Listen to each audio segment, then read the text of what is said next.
How is it that the selfie, the status update, the hashtag have become entwined with the teenage psyche? What happens when the pursuit of likes and shares begins to overshadow the pursuit of self-discovery and self-worth? Welcome to the intricate world of social media and its complex relationship with teen mental health. A case that springs to mind is that of Nia Segan, a Black student from Minnesota who was targeted in a viciously racist video that circulated widely on social media. This wasn't just an instance of cyberbullying, it was a call for Nia to end her own life. The incident triggered a wave of outrage, prompting an investigation by the local police and the school district. But the incident also raises questions about the responsibility of social media platforms. How did this video slip through the cracks?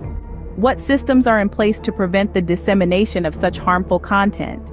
And crucially, what are the legal and ethical obligations of these platforms to protect their young users? Another pressing issue is the role of algorithms in shaping the online experiences of teenagers. Algorithms, the invisible puppeteers of social media, curate the content we see based on our online behavior. But what happens when these algorithms start to amplify negative emotions, fuel insecurities, or even feed into suicidal ideation? The landmark case of Doe versus Facebook comes to mind.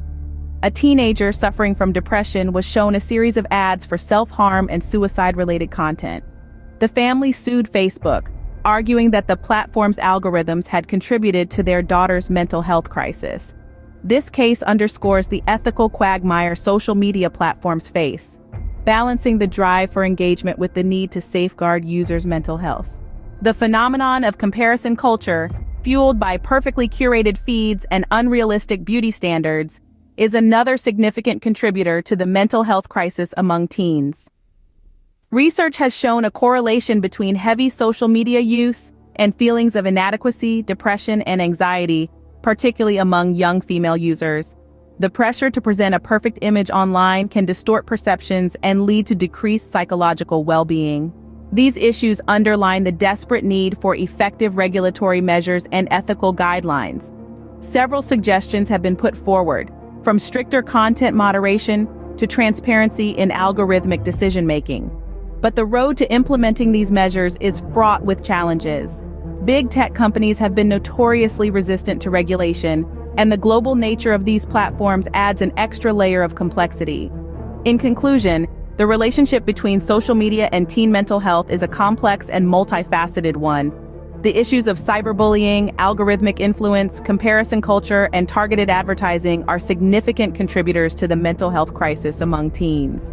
Landmark legal cases have started to address the accountability of big tech companies, but there is still a long way to go. The need for effective regulatory measures and ethical guidelines is more pressing than ever. And above all, we must foster open conversations about self-image, online behavior, and mental health. Because at the end of the day, the well-being of our teenagers is a collective responsibility, one that extends beyond the confines of the digital world.